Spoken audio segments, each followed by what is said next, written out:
नमस्कार बच्चों।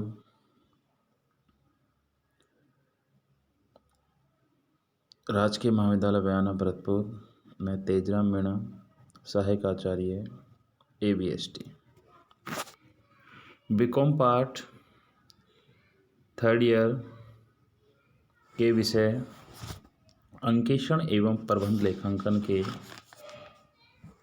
संबंध में आज हम अध्याय अंकेक्षण योजना एवं कार्यप्रणाली यानी ऑडिट प्लानिंग किस प्रकार की जाती है और क्या प्रोसीजर रहता है, इसके संबंध में हम अध्ययन करेंगे। अंकेक्षण योजना एवं कार्य प्रणाली। अब अंकेक्षण योजना है, ये क्या है, इसके बारे में मैं आपको कुछ बताता हूँ। 2 लाइनें। किसी भी संस्था का, बच्चों ध्यान देना, किसी भी संस्था का अंकेक्षण शुरू करने से पूर्व अंकेक्षक को अपने कार्य की एक योजना बनानी पड़ती है। इस योजना को बनाने से पहले अंकेक्षक को कई प्रारंभिक बातों के संबंध में ज्ञान प्राप्त करना होता है। तो ध्यान रखो बच्चों कि अंकेक्षक जब अपना कार्य प्रारंभ करता है तो उसके संबंध में योजना बनानी पड़ती है कि उस संस्था का कार्य, अंकेक्षण कार्य किस प्रकार करना है, किन किन बातों को ध्यान में रखना है, कितना गहन करना है, कितना विस्तृत करना है या परीक्षण करना है, इन सभी बातों को। तो इस प्रकार योजना तैयार करने को अंकेक्षण कार्यक्रम भी कहा जाता है। यानी अंकेक्षक अपना कार्य किस प्रकार से करेगा, उसके संबंध में जो योजना बनाई जाती है उसको अंकेक्षण कार्यक्रम भी कहा जाता है।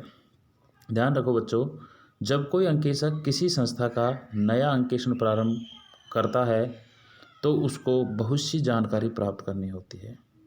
मैंने यहाँ इस स्लाइड में अंकेक्षक को अपनी योजना तैयार करते समय किन किन बातों का ध्यान रखना चाहिए उनके संबंध में आपको बताया है। अंकेक्षक को अपनी योजना यानी किस प्रकार अंकेक्षण करना है, अपनी योजना बनाने के लिए उसे जो बातों का ध्यान रखना पड़ता है उसमें पहली है कार्य क्षेत्र यानी स्कोप ऑफ वर्क। अपना कार्य क्षेत्र क्या रखेगा, तो ध्यान रखो बच्चों, अंकेक्षक कितना कार्य करेगा, किस कार्य को अधिक महत्व देगा और किस कार्य को कम, यह सब अंकेक्षण कार्य क्षेत्र में आता है। वो अपना कार्य क्षेत्र निर्धारित कर लेता है, उसे कितना कार्य करना है, किस कार्य को ज़्यादा महत्व देना है, किसको कम देना है, ये सब उसके कार्य क्षेत्र में आता है। कार्य क्षेत्र का निर्धारण करना बहुत ही महत्वपूर्ण है।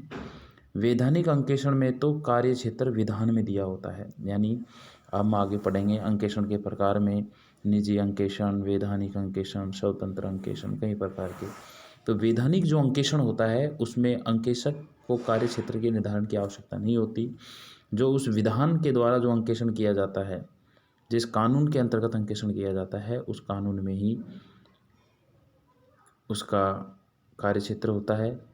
और उस विधान के अतिरिक्त अगर वो अपना कार्य क्षेत्र बढ़ाना चाहे तो समझौते के द्वारा बढ़ा सकता है, लेकिन कम नहीं कर सकता। विधान, उस कानून में जो क्षेत्र दे रखा है उतना तो उसे करना ही पड़ेगा। लेकिन बच्चों ध्यान रखना, निजी अंकेक्षण में कार्य क्षेत्र हमेशा समझौते के द्वारा निर्धारित होता है और ये लिखित में होना चाहिए, क्योंकि भविष्य में कार्य क्षेत्र कि भाई मुझे ऑडिट कितनी करनी है, किस प्रकार करनी है, ये सारे निजी अंकेक्षण में लिखित में होनी चाहिए, जिससे किसी प्रकार का झगड़ा या किसी प्रकार के विवाद की संभावना नहीं होती।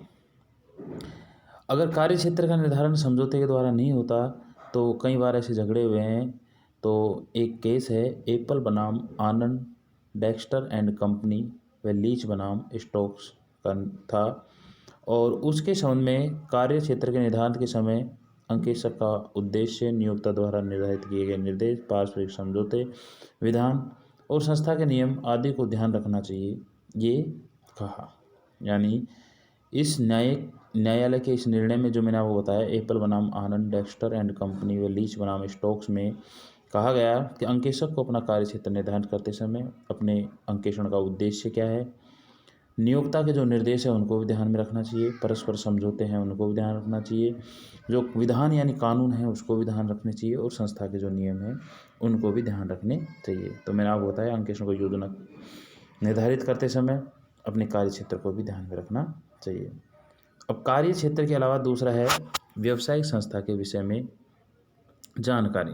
व्यावसायिक संस्था के विषय में जानकारी के संबंध में 6 पॉइंट दे रखे हैं कि इस व्यावसायिक संस्था के संबंध में अपनी योजना बनाने से पहले क्या क्या जानकारी उसको करनी चाहिए। अपना अंकेक्षण कार्य प्रारंभ करने से पहले अपनी योजना बनाएगा तो योजना में उसको व्यावसायिक संस्था के संबंध में क्या जानकारी चाहिए। पहली है व्यवसाय की विशेषता। व्यवसाय की विशेषता है एक सफल अंकेक्षक के लिए आवश्यक है कि अंकेक्षण कार्य प्रारंभ करने से पूर्व व्यवसाय की विशेषताओं को भली प्रकार समझे। जैसे व्यवसाय किस वस्तु का क्रय विक्रय करता है, व्यवसाय की स्थायी संपत्ति और अस्थायी संपत्ति किस प्रकार की है, और व्यवसाय में किन किन मदों से नगद प्राप्त होती है और किन किन मदों में खर्चा होता है। ये उसको व्यवसाय की विशेषताओं का ध्यान रखना चाहिए। नेक्स्ट है पुस्तक पालन की प्रणाली।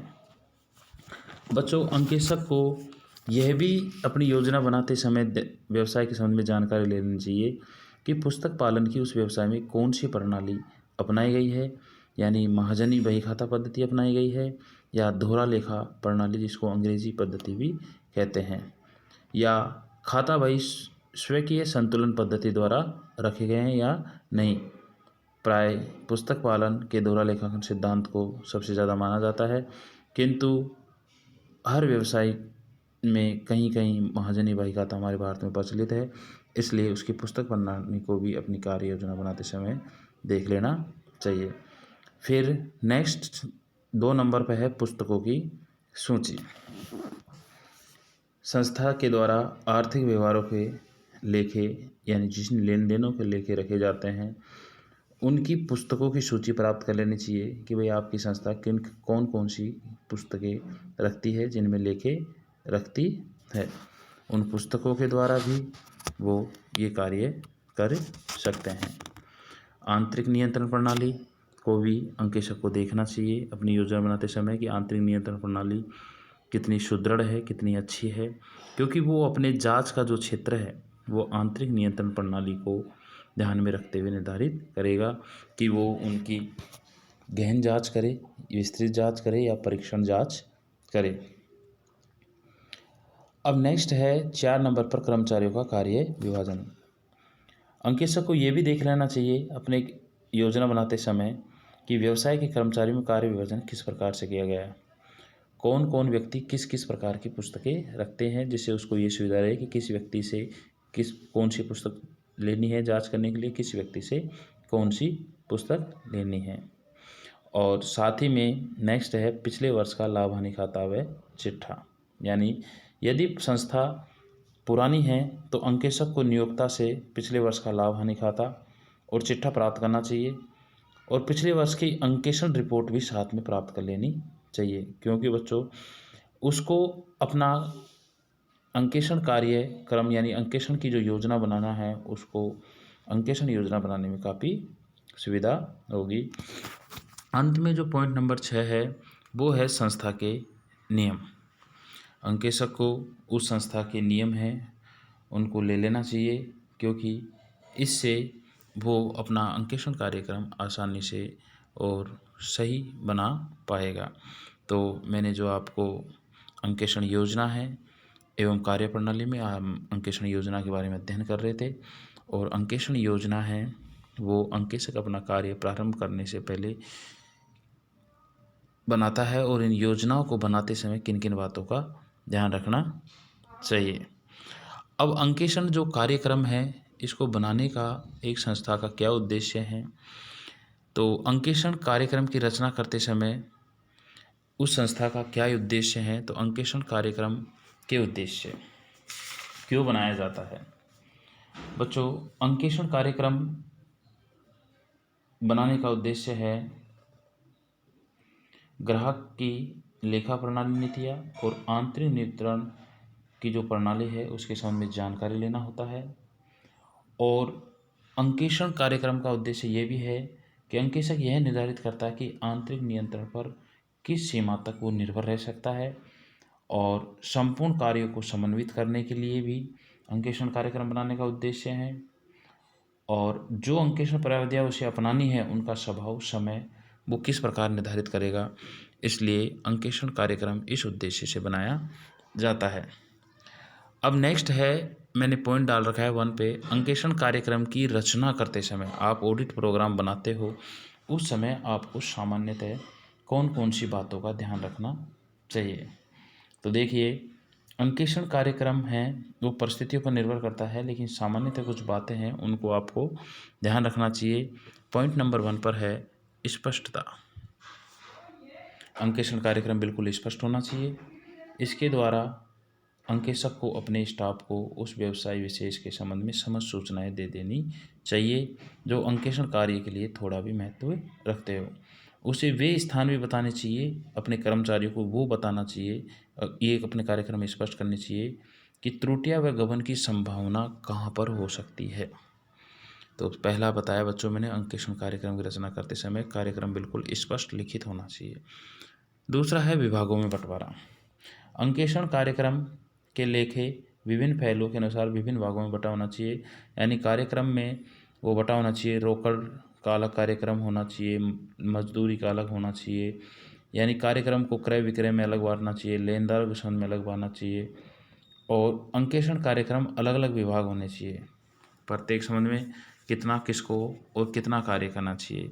यानी अंकेक्षण कार्यक्रम बनाते समय सभी अपने अपने कर्मचारियों में, यानी किसके में, अंकेक्षक के कर्मचारियों में संबंधित विभागों को बंटवारा कर देना चाहिए कि आपको क्रय देखना है, आपको विक्रय देखना है, आपको रोकड़ देखनी है, आपको मजदूरी देखनी है और किस सीमा तक कितना कार्य आपको करना है। नेक्स्ट है लोचदार। अंकेक्षण कार्यक्रम इस प्रकार होना चाहिए कि परीक्षण के समय यदि नई परिस्थितियां सामने आ जाए तो उसके अनुरूप ढला जा सके। यानी लोचदार, इलास्टिक इंग्लिश में कहते हैं, यानी जो आप कार्यक्रम बनाओ वो एकदम स्टैंडर्ड नहीं होना चाहिए। समय और परिस्थितियों के अनुसार अगर उसमें परिवर्तन करना आवश्यक है तो उस कार्यक्रम में परिवर्तन करना चाहिए। नेक्स्ट है पुनः जांच। अंकेक्षण कार्यक्रम को अंकेक्षण के दौरान समय समय पर उसकी जांच वापस करनी चाहिए और उसमें आवश्यक परिवर्तन करने चाहिए। अंकेक्षण कार्यक्रम बच्चों, अंत में मैं आपको बताता हूँ, जो अंत से पहले का पॉइंट है, कार्य क्षेत्र के अनुसार होना चाहिए। यानी आपका जो कार्य क्षेत्र है, यानी जो कार्य क्षेत्र निर्धारित आपके और संस्था के मध्य हुआ है कानून के द्वारा, कार्य क्षेत्र संस्था के नियमों के द्वारा, समझौतों के द्वारा निर्धारित किया गया है, उस कार्य क्षेत्र के अनुसार ही होना चाहिए। अन्यथा उसे पूरा करने में समय और धन आपका बहुत ज़्यादा खर्च हो जाएगा। और अंत में मैं आप कहूँगा कि अंकेक्षण कार्यक्रम सर्वोत्तम साक्ष्यों के आधार पर होना चाहिए। जो लास्ट में सर्वोत्तम साक्ष्य है, यानी प्रत्येक व्यवहार की जांच अगर आप करो तो उस व्यवहार की जांच से संबंधित साक्ष्य आपके पास होना चाहिए। धन्यवाद बच्चों, आपने सुना। और अगर इसके संबंध में आपको कोई पूछना है तो आप पूछ सकते हैं।